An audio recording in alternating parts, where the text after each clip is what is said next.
pour l'amener dans une famille, il s'adresse à Dieu. Qu'est-ce qui se passe?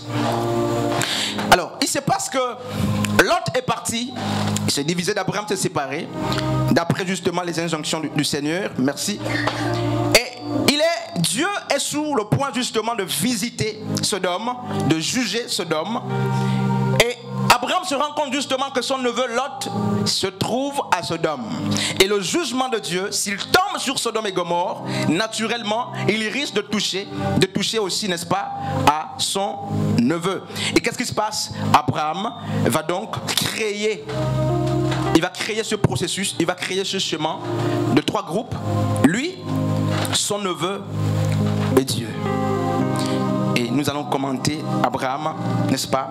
Nous allons commenter Abraham demain et après-demain. Donc, Ézéchiel 30, 22 plutôt, 30 à 31 nous dit Dieu cherche. Dieu cherche, c'est le même terme qui est employé lorsqu'on parle dans Jean chapitre 4.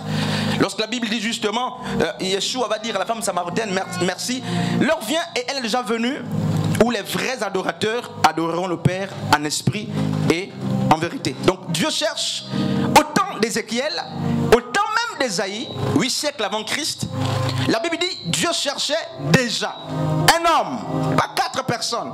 La Bible ne dit pas que Dieu cherchait un groupe d'intercession ou un groupe d'intercesseurs. Dieu est dans la minorité. Il dit qu'il cherche un homme, anthropos, et il ne trouve pas. Et le Dieu qui cherche les intercesseurs, c'est le même Dieu qui cherche les vrais adorateurs. N'est-ce pas? Le Dieu qui cherche un véritable intercesseur, le Dieu qui cherche qu'une personne se lève, prenne le fardeau du peuple et se présente devant la brèche, c'est le même Dieu qui cherche, n'est-ce pas, des véritables adorateurs. Il semble que les bons intercesseurs ou l'intercesseur que Dieu cherche, cet intercesseur que Dieu cherche, mais c'est d'abord l'adorateur. Tous les ministères se font dans l'adoration. Le ministère pastoral, le ministère d'enseignement, tous les ministères se font quand on est adorateur.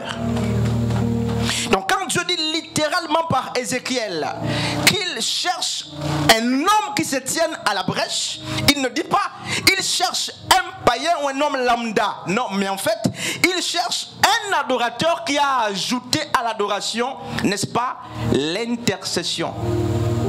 Et à cette époque d'Ésaïe, à cette époque justement d'Ézéchiel, mais il n'y avait absolument rien. Il n'y avait absolument rien. Habakkuk chapitre 2. Habakkuk 2, on va très vite, c'est juste, n'est-ce pas, le cas définitionnel. Normalement, on doit terminer à 19h30.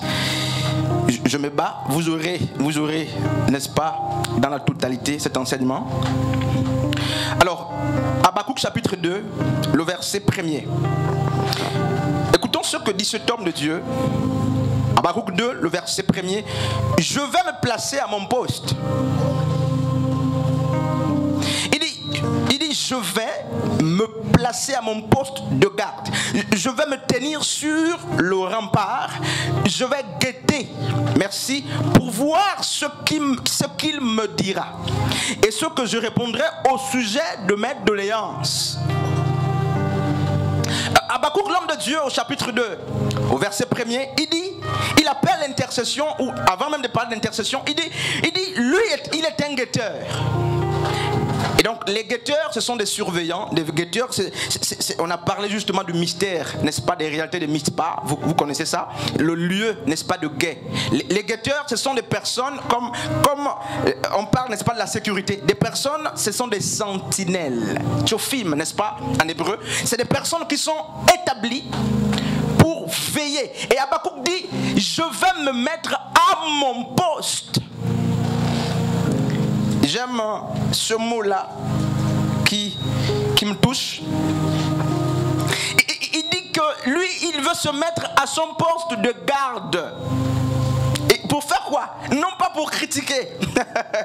Je vais rester toujours calme, n'est-ce pas? Il dit, je me tiens là, non pas pour... Non, il dit, je vais me tenir sur le rempart, je vais guetter. Pourquoi?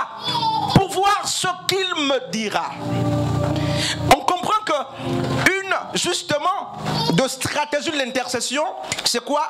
C'est de rester attaché à Dieu. Pourquoi? Pourquoi les grands sujets d'intercession, ce sont des sujets qui viennent de là-haut. Mais on n'est pas d'abord sur ça. Je vais commenter, n'est-ce pas, Habakkuk.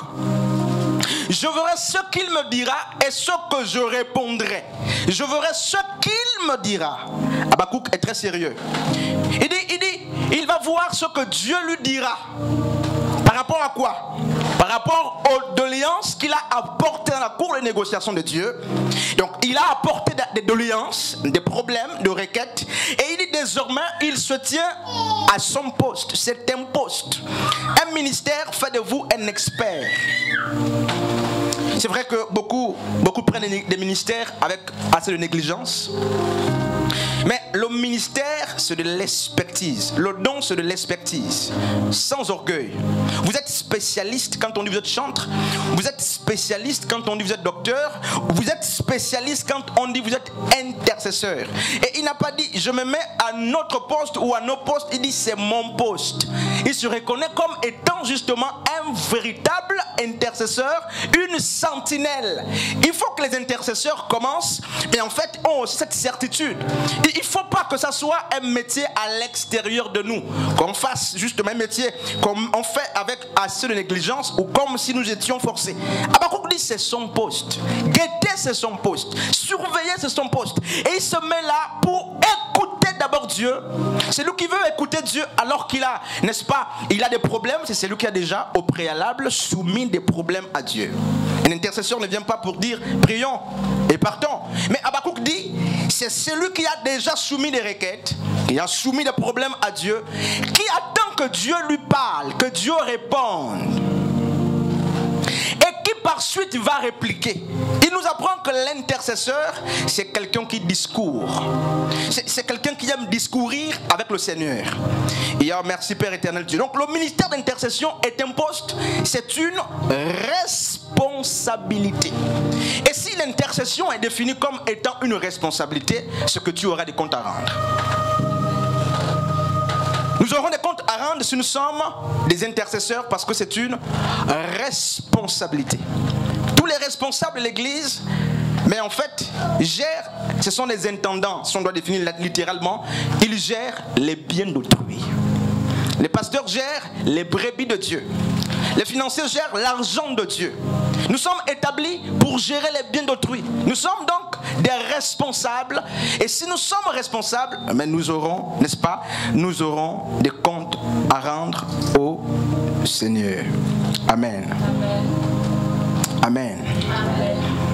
Frères et sœurs, je reste très calme, il me reste normalement 5 minutes. Laissez-moi, n'est-ce pas, laissez-moi aller quelque part encore dans le domaine définitionnel. Je vais lire encore l'avant-dernier verset, pour qu'on respecte le temps. Nous sommes là demain. Demain, on va peut-être tirer, à cause du temps. Demain, on va tirer. Nous sommes dans Luc 22. Je vais commenter ce texte. Luc 22, à partir du verset 31 jusqu'à 34. Luc chapitre 22. À partir du verset 31 jusqu'au verset 34. Le Seigneur dit, Simon, je voudrais qu'on reste vraiment attentif.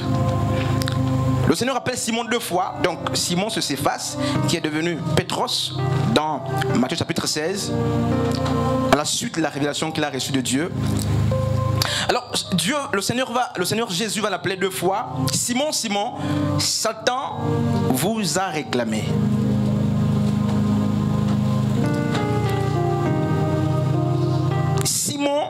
Simon. Et en hébreu, on dit que lorsque une action, plutôt un terme est employé 2 fois comme ça de suite, c'est que le Seigneur accorde assez de crédit à ce qui se dit. Et il interpelle Simon sur un fait spirituel. Il ne dit pas à Pierre, Satan te réclame. Mais il dit à Pierre, Satan vous a réclamé. Pour vous cribler comme le froment. Mais j'ai prié pour toi. Frère, je ne sais pas si la syntaxe là est claire pour tout le monde. Satan vous a réclamé, nous dit Luc chapitre 22 à partir du verset 31 jusqu'à 34. Jésus dit à Simon Pierre, Satan vous réclame. Satan veut vous faire du mal. Satan, n'est-ce pas? Mais il est sur votre chemin. Il dit, vous. Il parle de Simon et les autres apôtres. Mais qu'est-ce qui se passe? Il dit, mais j'ai prié pour toi.